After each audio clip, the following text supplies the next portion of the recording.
Bismillahirrahmanirrahim. Assalamualaikum warahmatullahi wabarakatuh. Salam, Om Swastiastu, Namo Buddhaya, dan salam kebajikan. Perkenalkan, nama saya Warham Kasalasadi, kelas A Ekonomi Pembangunan. Nah, baiklah, di sini saya akan memaparkan kembali apa inti dari esai yang saya tulis. Nah, mengenai esai yang saya tulis, judul esai yang saya tulis ini adalah Pengaruh Ekonomi Politik Terhadap Ekologi. Esai ini tercetus dari mengingat dari debat Pilpres kemarin, yang dimana tema yang diangkat adalah energi, industri, pangan, dan lingkungan hidup. Nah, yang saya soroti adalah lingkungan hidup, yang dimana kita lihat faktanya sekarang ada banyak pelaku-pelaku industri yang limbah industri mereka tidak memperhatikan limbah industri mereka. Mereka membuang limbah industri mereka sembarangan dan berdampak buruk terhadap alam. Sebagai contoh, di Batam ada 575 industri dari 719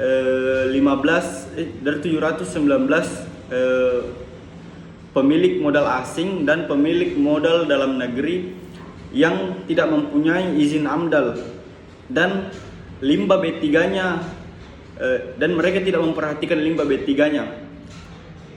Nah, yang menjadi pertanyaan saya, kemana hukum yang mengatur hal tersebut? Padahal ada undang-undang yang mengatur hal tersebut, yaitu Undang-Undang Nomor 32 Tahun 2009 tentang perlindungan dan pengelolaan lingkungan hidup. Sampai sekarang kita tidak pernah melihat langkah pemerintah untuk memberikan sanksi kepada pelaku-pelaku industri yang tidak bertanggung jawab tersebut. Selain itu, saya jelaskan kembali apa itu AMDAL. AMDAL adalah analisa pengelolaan dampak lingkungan. Nah, sebelum kita mendirikan suatu industri, kita harus memperhatikan lingkungan sekitar. Apa dampak yang akan diberikan oleh industri tersebut terhadap lingkungan alam yang ada di sekitar. Nah, yang menjadi permasalahan sekarang di negara kita adalah banyak perusahaan-perusahaan yang tidak mempunyai surat izin AMDAL itu bisa mendirikan perusahaannya. Nah, yang menjadi kecurigaan masyarakat di sini adalah adanya kong kali kong antara pengusaha dan penguasa, yang dimana pengusaha memberi sogokan kepada penguasa untuk mendirikan industrinya tanpa adanya surat izin AMDAL. Nah, mungkin ini kita harus perhatikan.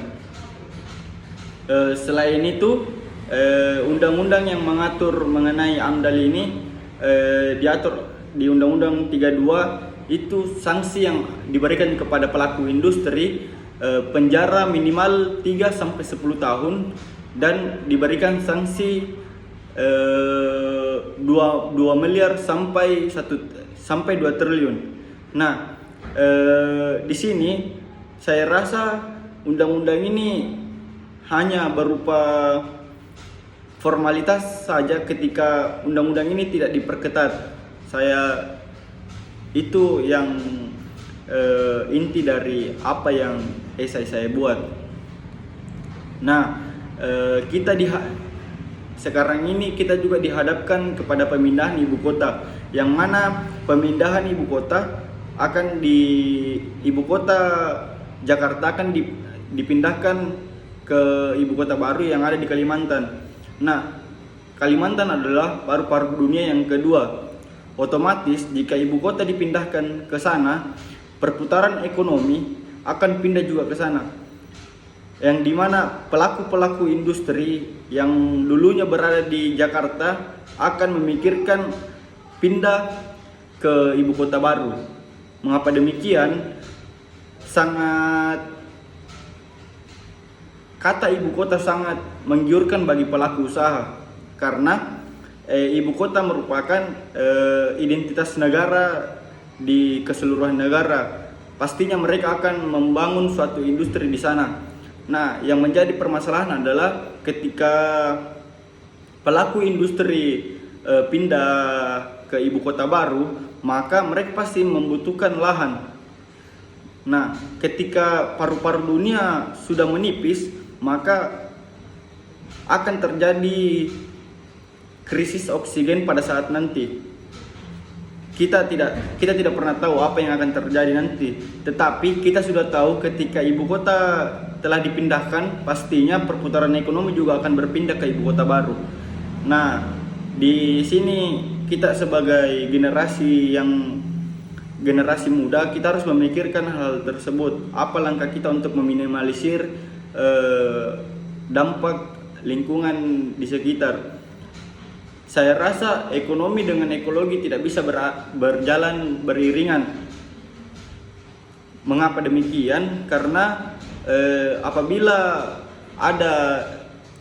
kita ciptakan perputaran ekonomi yang cukup pesat, maka perputaran ekonomi ini juga pastinya membutuhkan lahan, dan pembebasan lahan harus dilakukan. Nah, salah satu contohnya ada kasus di Kabupaten Jeneponto seperti pembangkit listrik tenaga uap itu, mereka memakai bahan bakar batu bara. Jadi uap yang dihasilkan itu mencemari lingkungan. Nah, di sini uap yang diciptakan oleh pembangkit listrik tersebut akan merusak lapisan ozon, yang dimana lapisan ozon ini apabila sudah rusak, maka cuaca akan berubah menjadi ekstrim, yang dimana cuaca panas akan lebih panas, dan cuaca ini apabila terjadi demikian, pastinya penipisan es di kutub utara akan lebih cepat. Nah, ini yang dinamakan pemanasan global. Apabila terjadi demikian, pastinya akan banyak wilayah-wilayah yang akan tenggelam, seperti contohnya di Jakarta. Maka dari itu, kenapa pemindahan ibu kota harus dilakukan? Sebenarnya saya sepakat dengan pemindahan ibu kota. Yang saya tidak sepakat adalah ketika adanya pemindahan ibu kota lalu tidak memperhatikan apa dampak lingkungan yang akan dihasilkan itu. Jadi kembali lagi ke kasus yang ada di Jeneponto. Jadi di Jeneponto ada terjadi dua kasus, yaitu perusakan terhadap lapisan ozon, yaitu PLTU, dan yang kedua PLTB, pengambilan lahan dari masyarakat. Nah, di PLTB ini pengambilan lahan itu terjadi karena butuhnya PLTB butuh lahan untuk dibangunkan pembangkit listrik tenaga bayu. Nah, lahan yang mereka ambil adalah lahan persawahan, yang dimana masyarakat mencari mata pencarian masyarakat di sana adalah di sawah, adalah di agraria. Jadi apabila sawahnya mereka ambil, maka beralih kemana mata pencarian mereka? Nah, di Jeneponto pula ada dua pembangkit tenaga listrik. Tapi yang jadi pertanyaan, mengapa pengelolaan listrik tidak merata? Distribusi listrik ini tidak merata, yang dimana di pelosok-pelosok masih banyak daerah-daerah pelosok yang tidak tersalurkan listrik. Seperti contohnya kita ambil di wilayah Rumbia, ada beberapa daerah yang dimana listrik mereka bisa merasakan listrik di jam 7 pagi sampai jam 7 malam. Nah, kita mempunyai dua pembangkit listrik yang cukup besar, tapi tidak dapat didistribusikan secara merata. Nah, itu yang saya permasalahkan di esai saya tersebut. Mungkin solusi atau kesimpulan yang bisa saya buat adalah ketika perputaran ekonomi memang penting untuk dilakukan, tetapi kita juga harus memperhatikan dampaknya terhadap ekologi, karena ekonomi dengan ekologi itu sangat penting dan harusnya berjalan beriringan, bukan berjalan bukan berjalan saling mendahului. Itu kesimpulan yang bisa saya ambil. Mungkin sekian yang bisa saya sampaikan. Saya tegaskan teman-teman, ini adalah bukan kebenaran absolut apa yang saya sampaikan. Teman-teman bisa debat, teman-teman bisa tanggapi, teman-teman bisa pertanyai, atau teman-teman bisa koreksi. Mungkin itu sekian dari saya. Terima kasih. Assalamualaikum warahmatullahi wabarakatuh.